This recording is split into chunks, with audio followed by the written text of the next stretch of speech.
Hey, thanks for tuning in to another segment of Incarceration to Incorporation. Sorry for the delay.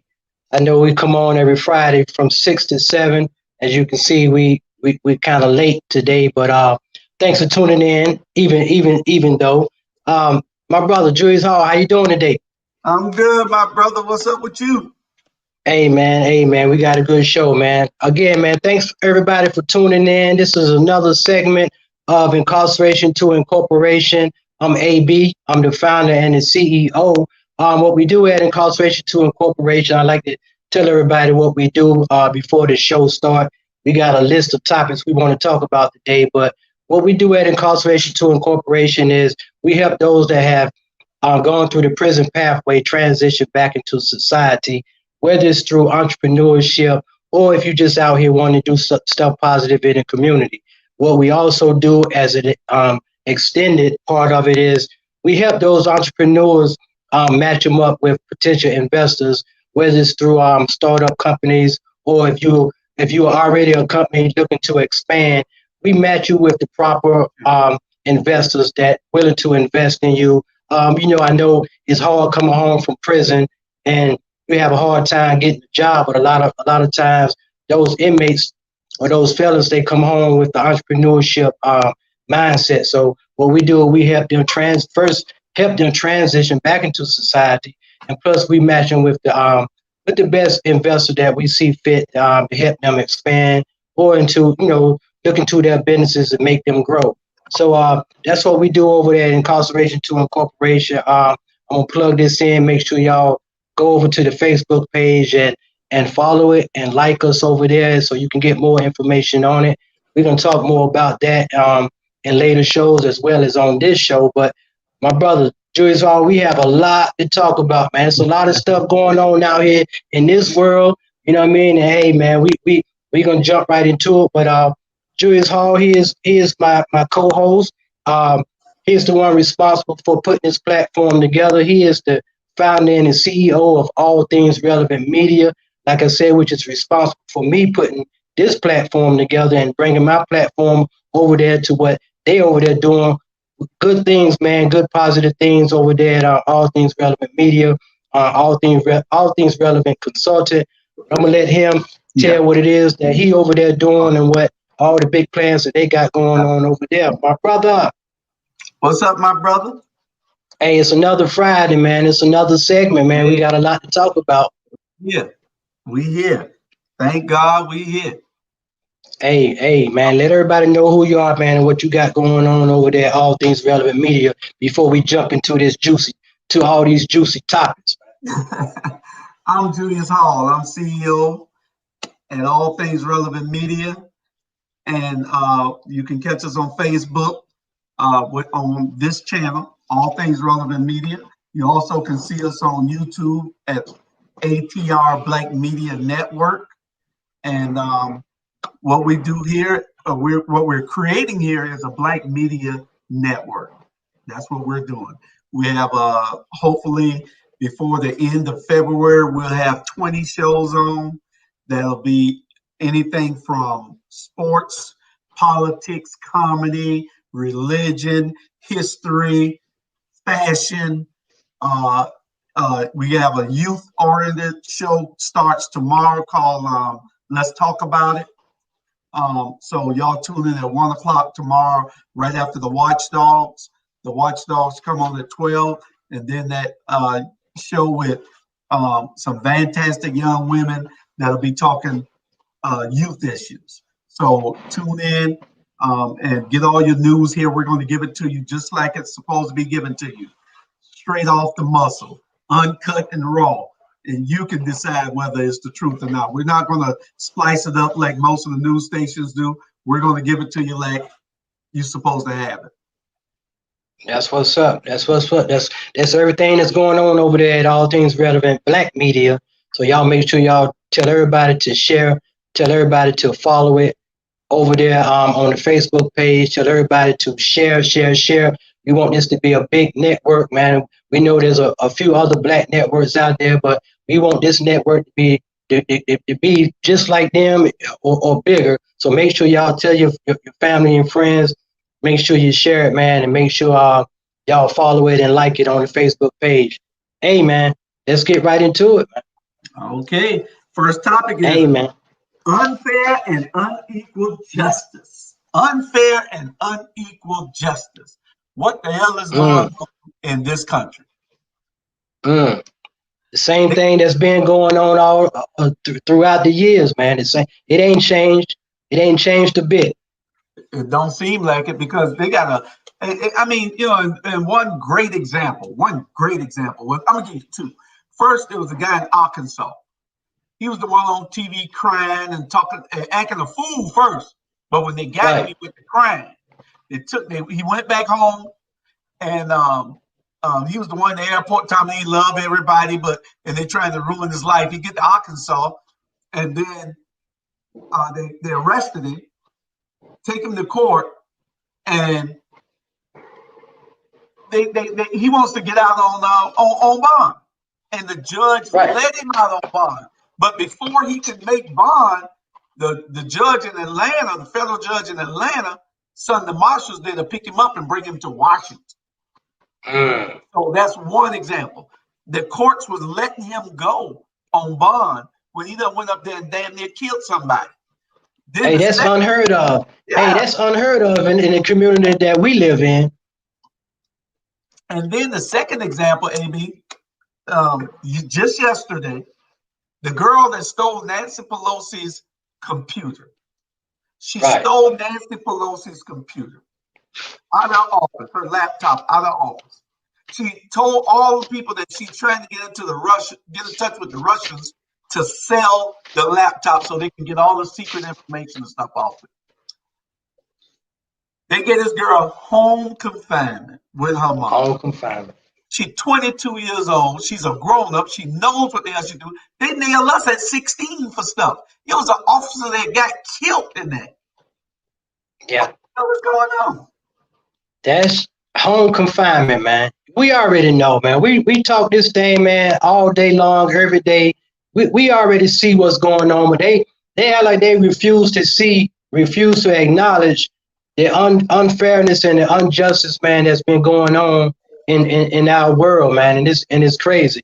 I'm gonna give you an example of how people should how we categorize situations, and it was a situation where a story of a mother that was jailed, right? She was put in jail for 9 days and fined $30,000 because she lied on the application to send her two kids to another school district. Yeah. You know what I'm saying? Yeah. Yeah. She wasn't put on home confinement or none of that. She was put in jail, man. Yeah. They give us jail time, but they tap them on the wrist. It's crazy. Right.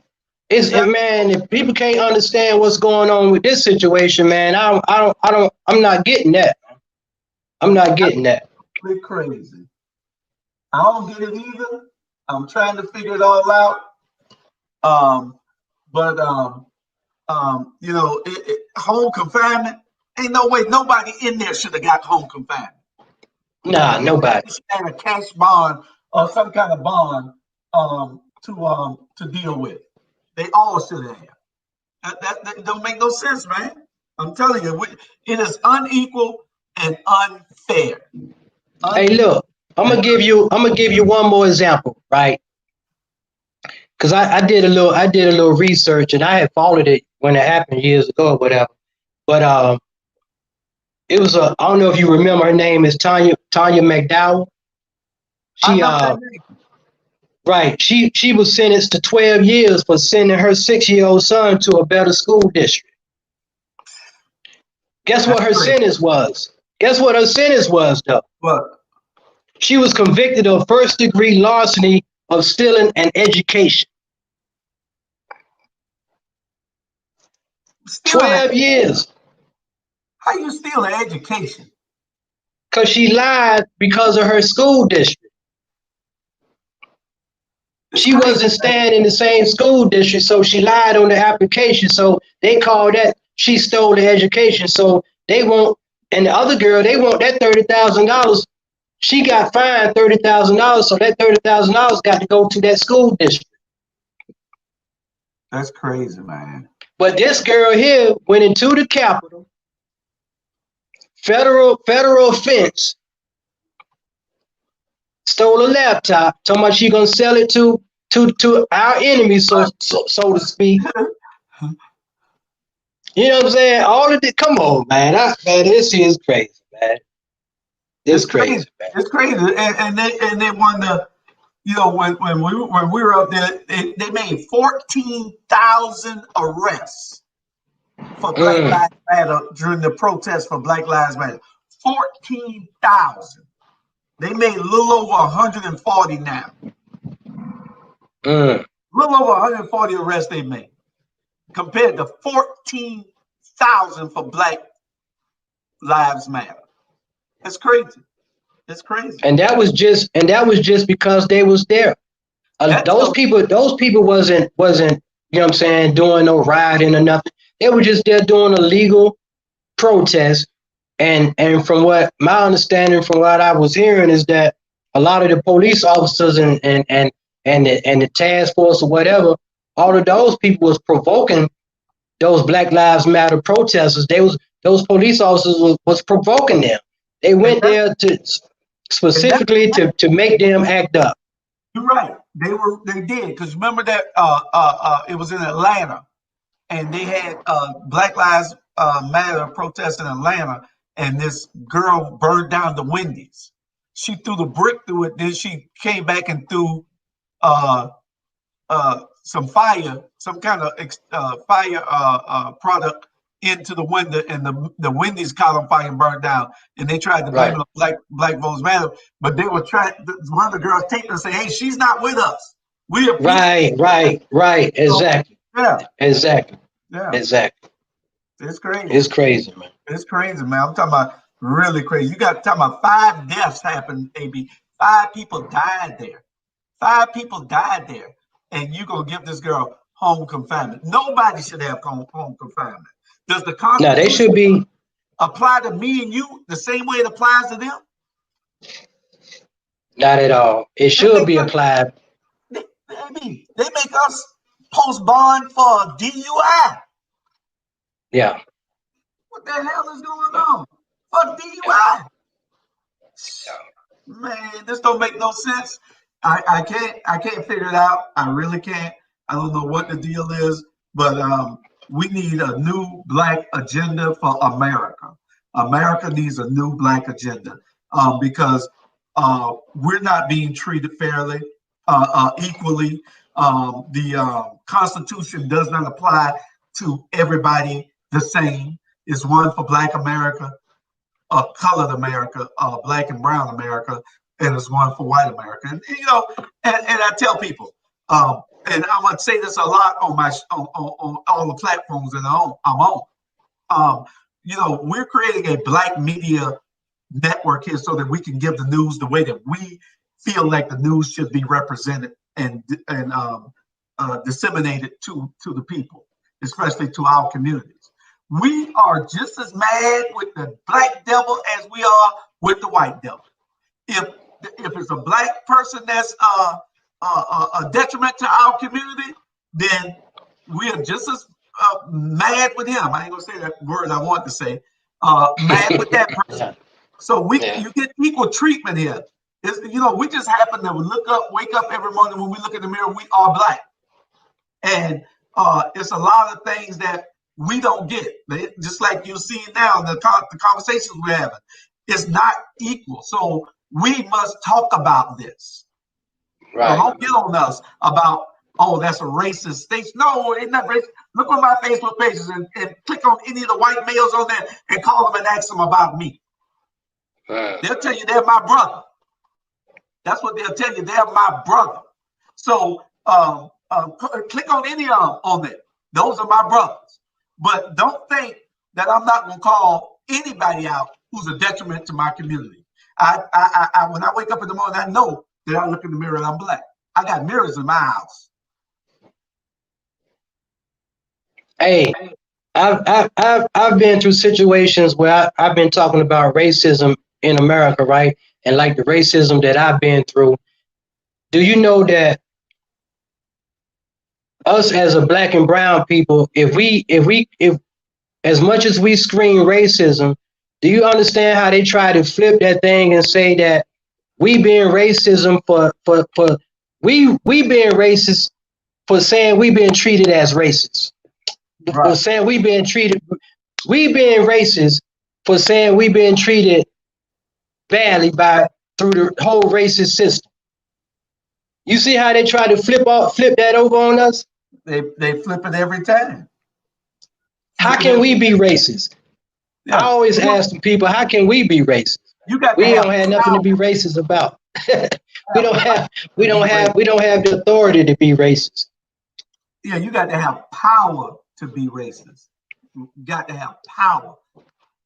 We don't have any type of power over anybody to, you know, to construct them, to harm them in any way. I mean, you know, things that might seem racist, but to be overall as a community, it's impossible for us to be racist. And we don't. I mean, we black people are the most forgiving people in the world. We're the first people that are wronged, and the first people to extend the olive branch to the people that wrong us. You know, so you just have to look at the person for who they are. Oh, we're not only talking about, when we talk about these people in the Capitol, all white people. We're talking about just those fools that went there. Right. Right. You know, so you know, people just got to understand that. You take us for who we are. There's nothing racist about you or I. Right. What they need to do, what America needs to do, they need to address that whole racist system.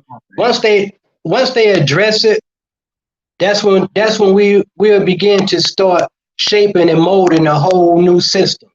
I don't think the Constitution is bad all the way. I think that people need to follow the Constitution the way the Constitution supposed to be followed.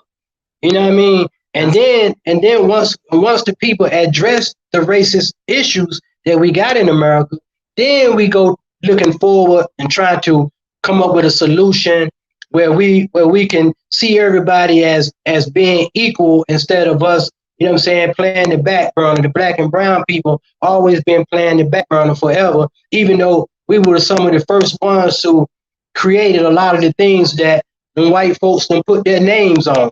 You know what I'm saying? All the way from medical equipment, from just everyday household products and stuff. A lot of this stuff we created as a people, and we not getting recognized, acknowledged for it, and they taking all the credit for it and putting us on the back burner. So we need to address the issue.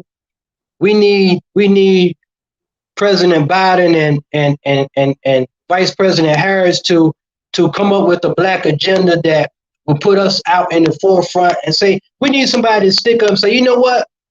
These people have been treated badly all these years.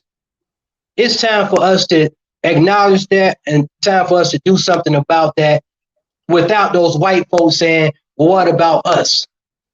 That's correct. That's correct. You know what I'm saying? It ain't about y'all, right? It's about us.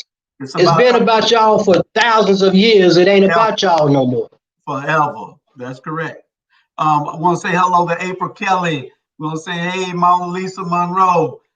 Glad to have y'all watching. Y'all got any questions? Y'all send them in to us. We'll be happy to tackle anything. We're going to move on to our next subject, which is COVID.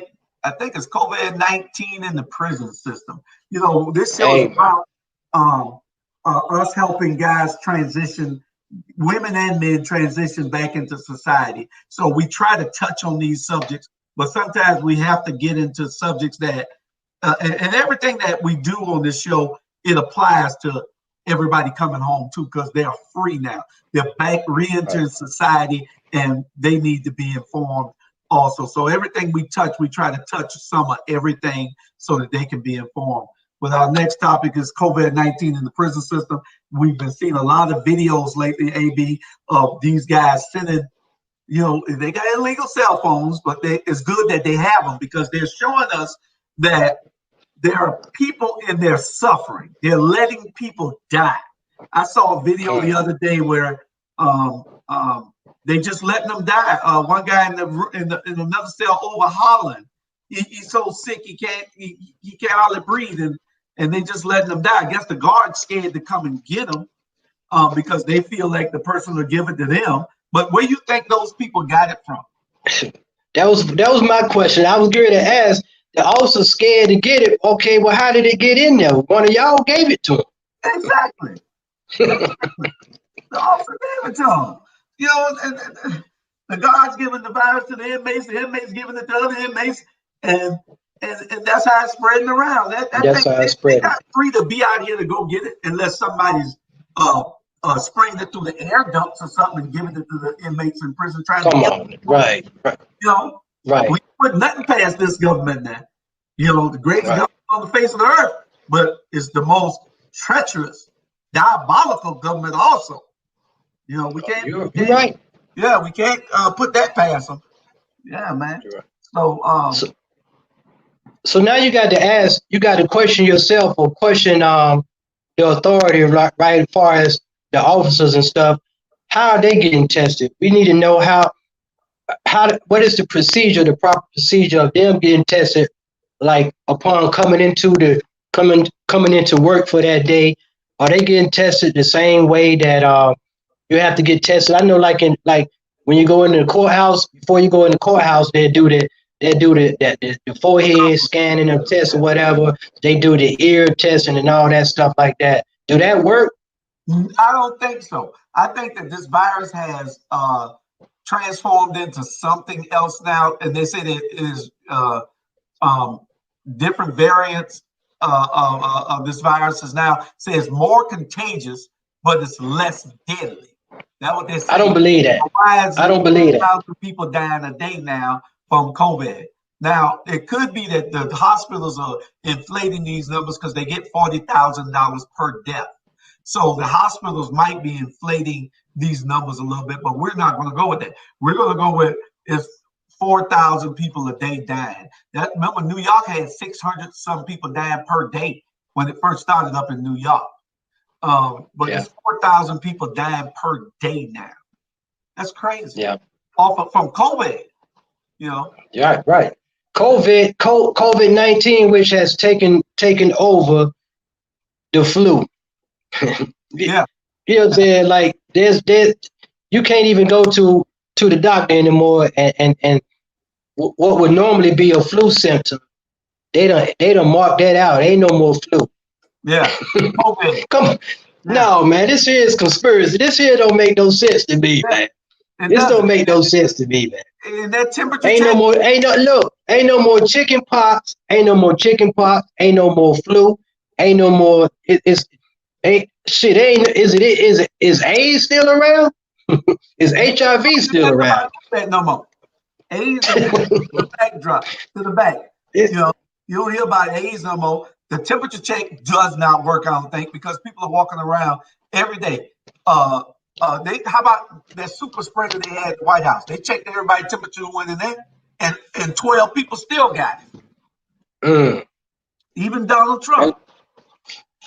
You know, so you know, we got to get some kind of help because what they do in the prison system, from all these videos we're seeing on these guys are posting on YouTube and Facebook and everything, showing the conditions in there, and the prison system hides it.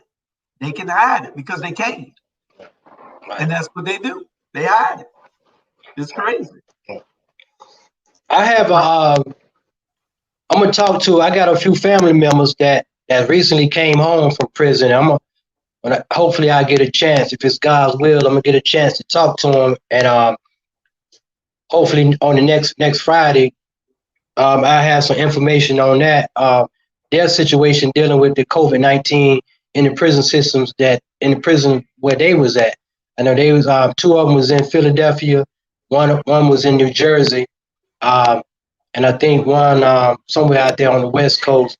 I'm gonna talk to them hopefully this weekend or early part of next week. See if I can get some information on how they was dealing with it when they was incarcerated, and I don't know if they attracted it while they was in there or not. But I'm gonna hopefully try to get some inside scoop on what they went through when they was in the prison. Cause that COVID, man, is no joke in out here in society and in the prison system. I don't know.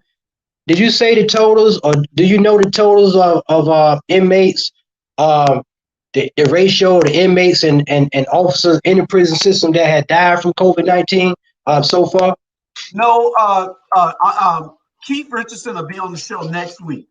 He texted me this morning and said he'll be on the show next week and that he'll have some numbers for us the best as he can get. Great, good. That's good. That's good. Yeah, That's but good. it's crazy. Should the inmates be vaccinated first before the elderly? That's a good question. That's a good question. One state was they had it scheduled to vaccinate the inmates, but then I think it was Florida, and then they stepped in and said, no, we're not going to let you do that.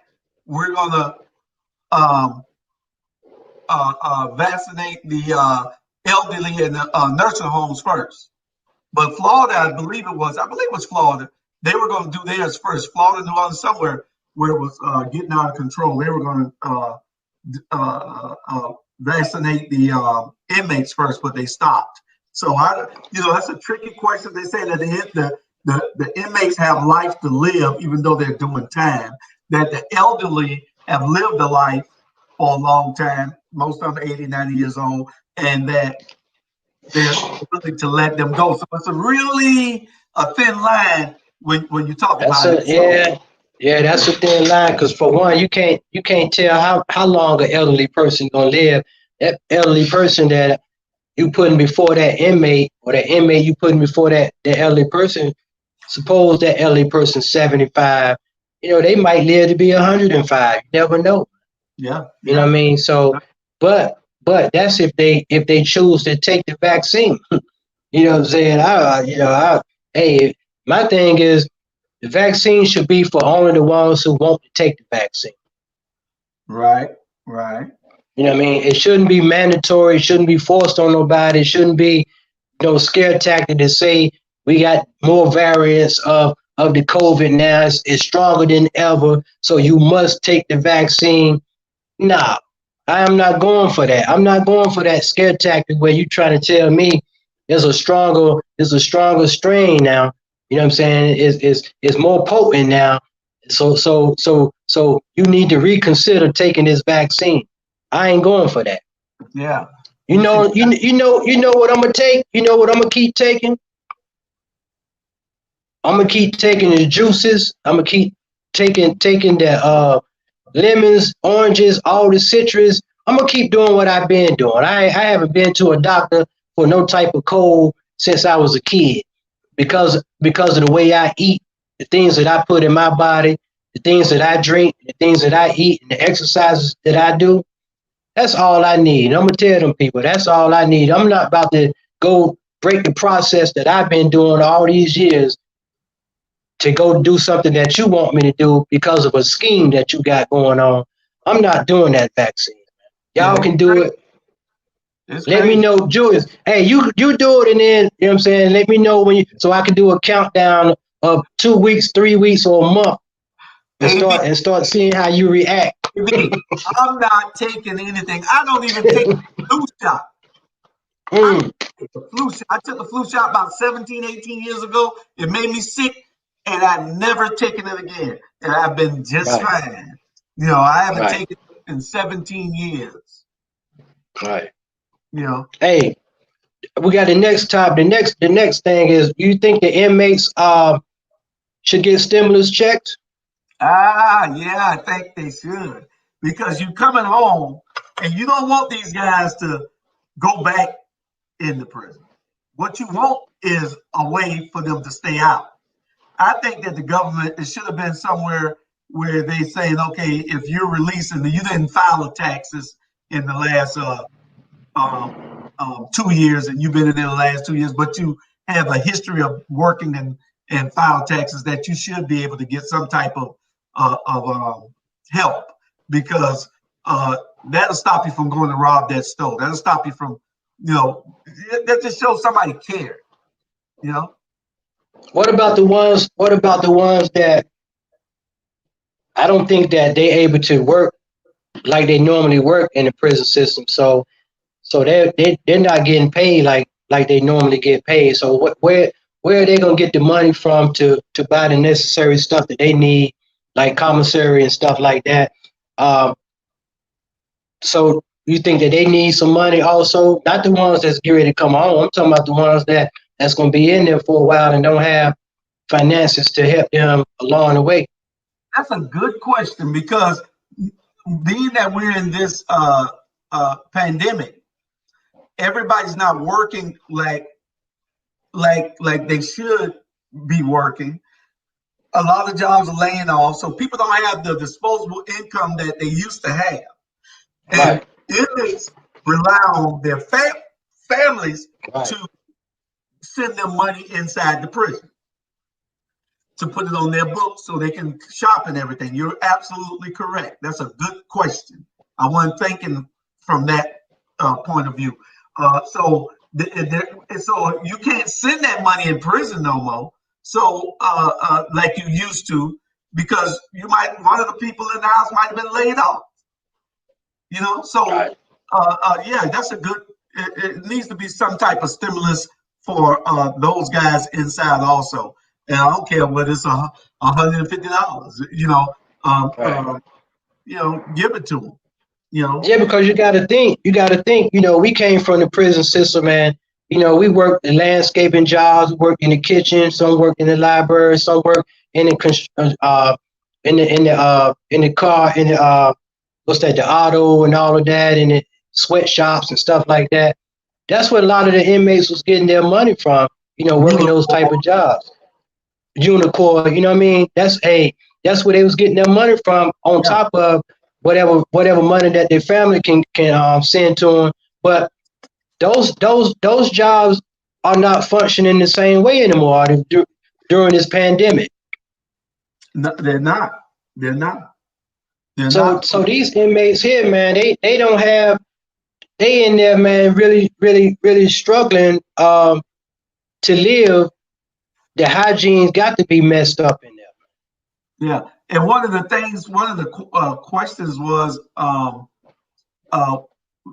not to go back just one little bit, was if an inmate died in there from COVID, and he's been in there for 4 or 5 years, or 3 years, let's say over 2 years, because COVID just got here, and he's been there the whole time.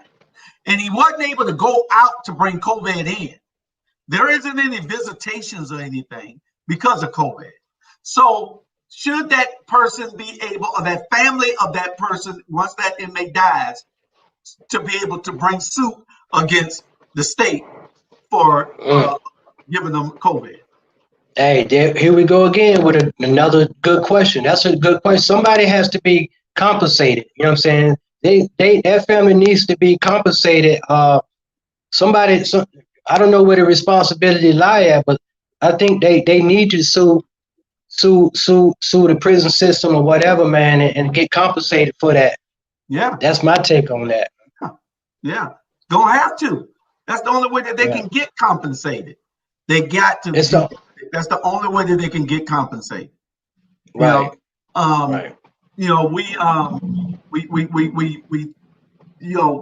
Those people are paying a debt to society, and it is it's thought of that once they paid their debt to society, or while they're paying their debt to society, that debt is no longer a debt. So you have to be able to say that you have to protect these people, because the law says you're only in there for 16 months, then you're in there for 16 months, and then you're free. But here it is, you dying in there before you get a chance to get out. No, that's crazy. That's crazy. You Yeah, got it to be is able to crazy. have some type of reparations for that for inmates dying. Right. And it's crazy in there because I have been getting the on Facebook and Instagram and Facebook, Instagram, and YouTube. You see these inmates posting it. I mean, they used to post rap videos, but they can't even get to that part no more to post rap videos. You know, you got rappers in there doing their thing. But yeah, it's just something that needs to be addressed in every state, you know. Right. Well, okay, we was on these stimulus checks for newly released inmates. So for newly released inmates, and you getting a check, even if you don't get a check, you know, I think if you got a family member that's coming home and you really want to do good by them, then take part of your stimulus check and start them a business. I don't care whether it's a hot dog stand. I don't care what it is. Make pressing T-shirts, cutting grass. Go buy them a zero-turn lawnmower. Go buy them some lawnmower. Whatever it is, that person is showing a will to work. Then help them out. Take your stimulus check and help them out. Right. You know, yeah, we got to But do I that. know that would be the best thing to do. You know, another option. People say, you know what I mean, they want to pay the bills off and all that. But like you said, I think the better thing to do, if you got somebody that need their help more than you do, invest in that person. You know what I'm saying? It's good to pay off your bills if you know that's what you need to do, whatever. But for God's sake, brothers and sisters, don't be out here getting that stimulus check and you call yourself balling out. Go get your brand new Air Jordans and you know what I'm saying. Go get the $200-300, $500 pair of jeans and you know what I mean, and doing this and you partying every weekend. You know what I mean? It's just a waste, man. I don't think you know what? I think people who getting them stimulus checks need to be screened. You know what I'm saying? Stimulus check need to be given to the ones, man, that's gonna do something productive with that money, not just waste it, man. It ain't for that. I don't think God is allowing us to be able to have these stimulus checks to go out here and waste it. I think it's a wake up call for us. It's a wake up call to us to something that's supposed to benefit us. Man. It don't supposed to be hurting us. Getting these stimulus checks is supposed to benefit us, and I hope that people would take heed to that and do something positive and productive with those stimulus checks. Even if you got 5 people saying, okay, we know Gary coming home this month, and we know Mark coming home next month. Let's take our stimulus checks and let's take a $1,500 each of each one, and if it's because it's supposed to be $2,000. Let's take $1,000 each and let's start something for them to do together. You know, we don't want them back in jail because it costs us for them to go there. We got to start sending them money again. So let's see what we can do. You know, instead of going to buy those Air Jordans, like AB said, instead of going, you know, pay a credit card off, pay a utility bill, pay a car note. You know, but that person is gonna need some help. You know, before you go talk about buying Air Jordan, partying, going to buy new outfits just to go to the club for somebody to see you shake your butt.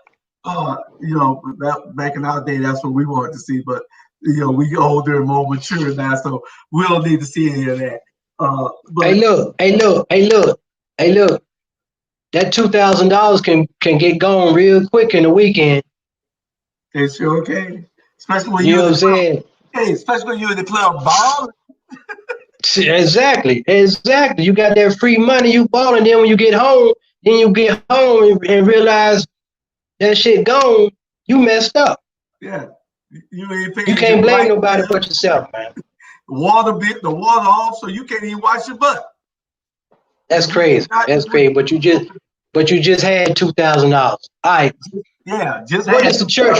Hey, okay, now what this right here is a touchy one here, co-host.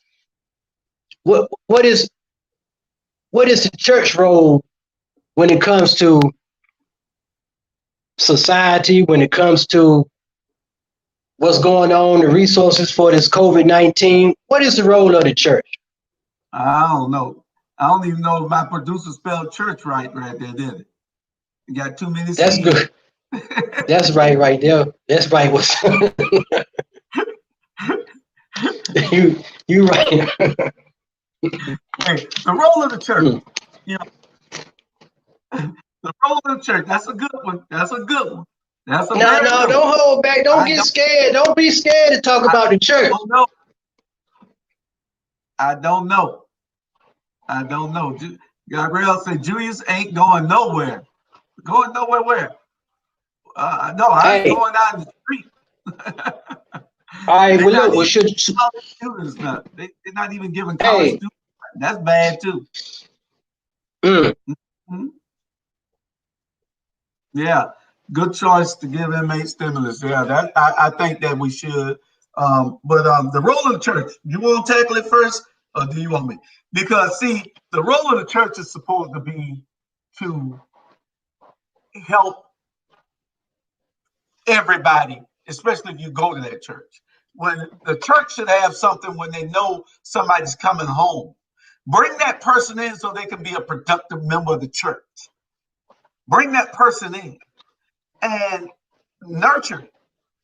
The church has money. They can buy him a piece of coffee. They can help put him up somewhere where they can have some shelter over their heads. But the church has to have a more active role. Now, I understand that it's a COVID-19 pandemic right now, but before all this, the church still should have had. You got some churches that are actively trying to participate and have a release programs. You have some churches that go and have ministries inside the prisons, and they got different. But the churches as a whole, it is a multi-billion-dollar industry. The church has become a business. So if you're gonna make God out of business, then do God's work. Get out and try to help these guys once they get out of prison. Right. You're absolutely right. What those church members do every time they go to church is they invest their life to the church. Yeah. They invest their life into the church in return of getting redemption or whatever from God or whatever. So the church also have to invest in those members. You know what I mean? The church members go in there, they invest in all of their time, they invest in their money. So why not the church invest their time and in their money into the members? You know, like you said, they need to come out of the church building and go out into the community and provide not just resources, but like you said, they billions of dollars.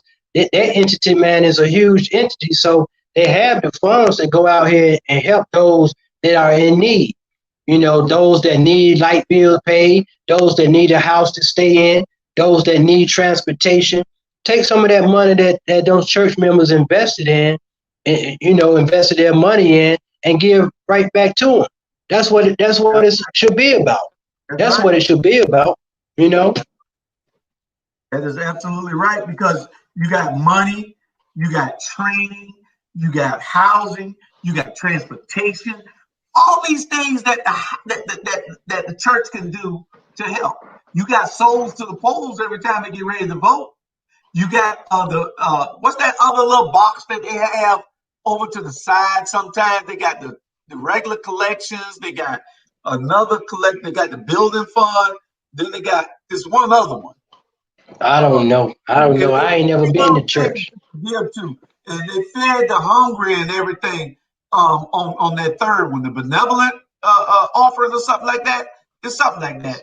But still, you need to have that where you can bring a good deacon into the church. You know, some of these guys might have been saved. So when they come to you, Pastor, and they just getting out of prison, give them a job in the church. Let them paint the church. Let them do something. Do something with those tithes and offerings besides sticking them and putting it in your pocket. I know they always say I'm a all over pastor, on the church. But hey, it's the truth. We got to do something to help people from going back inside that hellhole. Yeah, I know it's on them, it's their fault, but still, we got to be able to do something to stop it. Our next thing was what is the role of the government? The government doing their part, man. The government doing exactly what they want to do. Yeah. And the government been doing this for years, man. The government is the one responsible for all of this. So the government's sitting back waiting to see how we gonna play this our part. Yeah, but the recidivism is at about a 30% clip. I think that's what the last numbers were. So I think it was something. They got to find a way to stop that. You got to curb that. And if you don't get a hold of these guys, the probation officers, and the different programs that are out there for anybody coming home from prison, they need to have access to a job. A lot of jobs won't hire. You got the county and the city and the federal governments that will ask you, have you ever been convicted of a crime? They will ask you that on everything. If you've been convicted of a crime, and the government holding you back right there because they don't want to hire you. Not even the dump trash. So, we got to figure that out also. We got to figure out what's the role of the government. You got drug treatment programs. Make sure that person ain't back on drugs. Ought to be part of the conditions for their release. Most times it is if the probation officer, but it's only for a certain length of time. Then the person is back out and on drugs. I got four things that'll help slow down recidivism. It's not gonna stop it, but it'll slow it down and hopefully be some type of cure for it. One is improving the individual motivation factors. Like you said, you got to motivate these people. They have to have some type of things going on in their life to motivate them not to want to go out here and do things that's gonna bring them back into the prison life or whatever. Then you got early assessment of his or her risks and needs. You got to look at these people as when they come into the system or before they come into the system. You got to look at and you got to assess them. You got to look at the risk factors early on. You know what I mean? And then you got to incorporate more education and entrepreneurship courses into incarceration. You have to have that.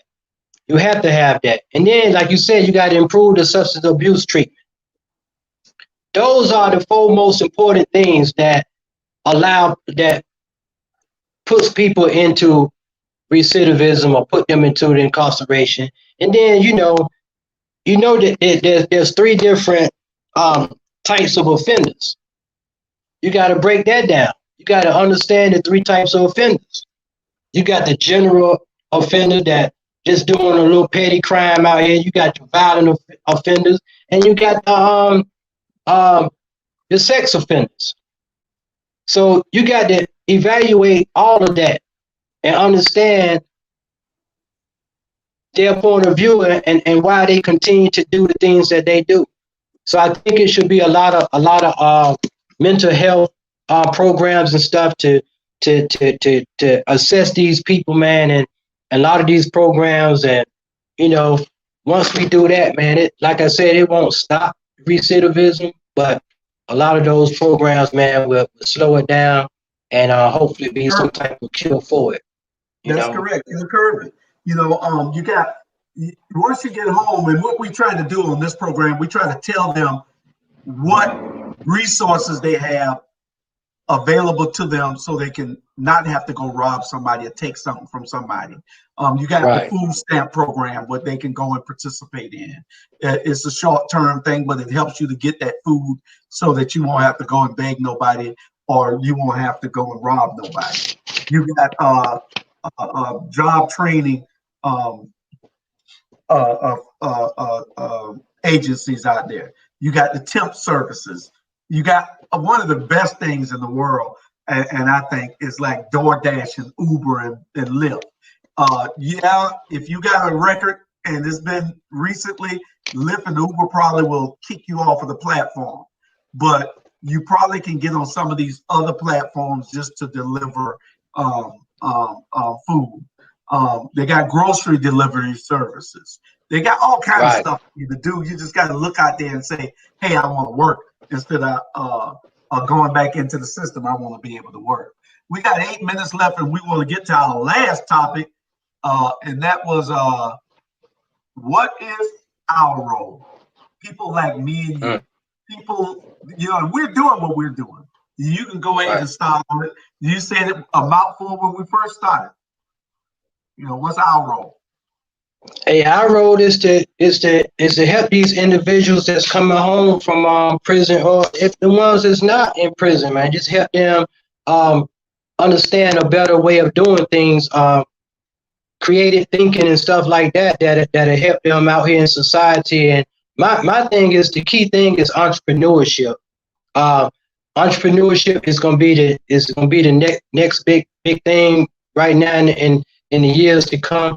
And those individuals that's getting out of prison, the ones that's not incarcerated, even just black and brown people that wasn't ordinarily acceptable, people like the banks and stuff like that, they wasn't giving us loans and stuff to start businesses compared to what they do to, other race of people. They was quick to get them business loans and stuff like that. So the key thing is entrepreneurship.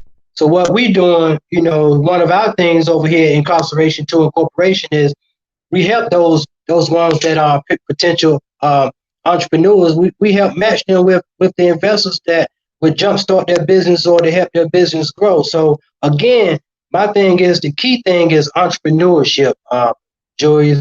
That's the key thing, and I want you to stress that out to your friends and family, man. I'm gonna stress it to my friends and family. Help the ones that can be helped to start their own business, so they won't be dependent on somebody else hiring them. They go out there and do the hiring themselves. They can hire somebody, hire 1 or 2 employees, and you know what I'm saying? And that's what it's all about. It's about entrepreneurship, man. That's what I wanted. That's what it's not just about mentorship, which is an important part, but the most important part, man, is entrepreneurship. Entrepreneurship programs. Get into the entrepreneurship, start your own business. That's my. And the way that we do that is by us with our support. We're going till 6:00. We got 6 minutes. We're gonna go till 7:06 because we started late because of a technical issue. So we're gonna be going for 6 minutes. We're gonna get the full hour in. So when we upload it, it'll be an hour. So that's for anybody that's wondering that is after 7. We're gonna go till 7:05, 7:06. But to touch back on this subject, our role and our responsibility to these people who we know and who we left and who are now getting out. Our role is to give them that support, like you just said. It comes in the form of what educational resources that they can have. It comes in the form of what job training programs are available to them. It comes in the form of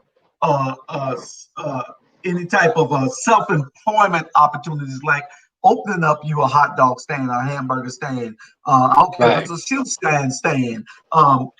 We got to be able to tell these people that this is available to you.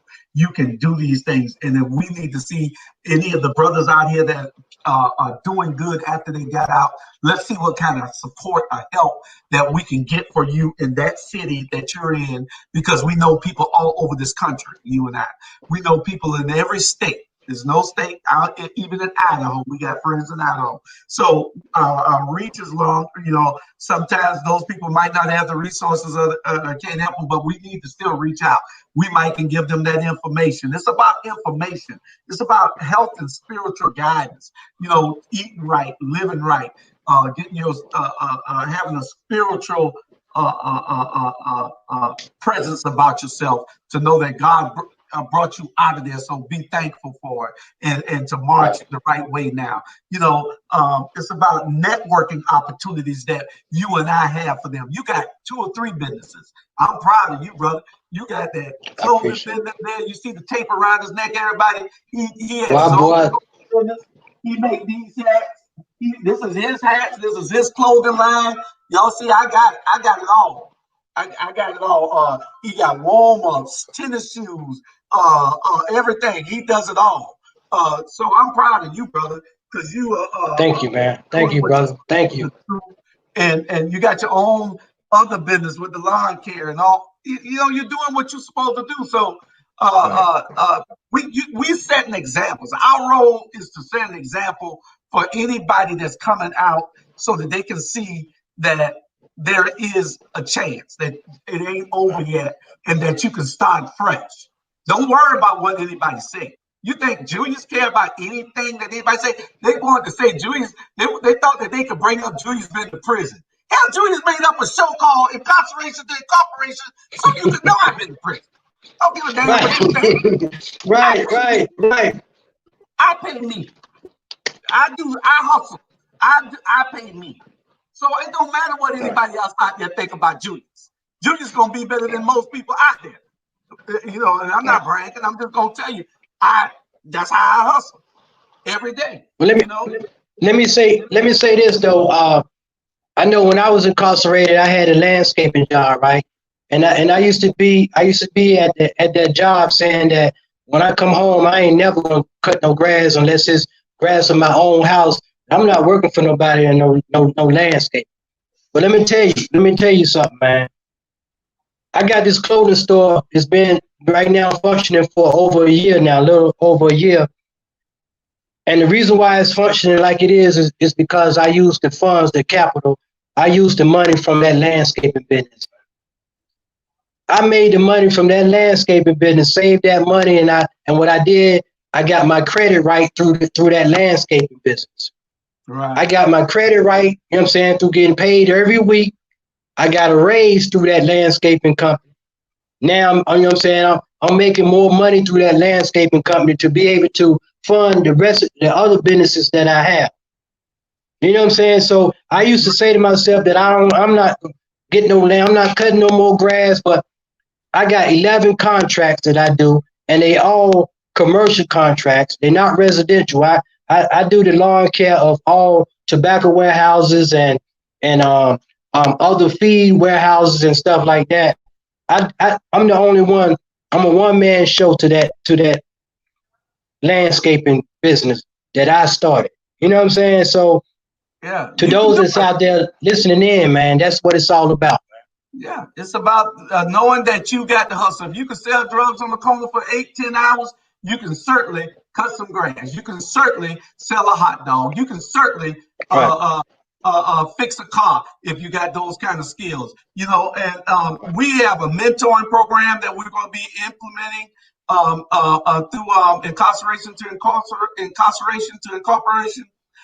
So y'all just stand by. Our time is up.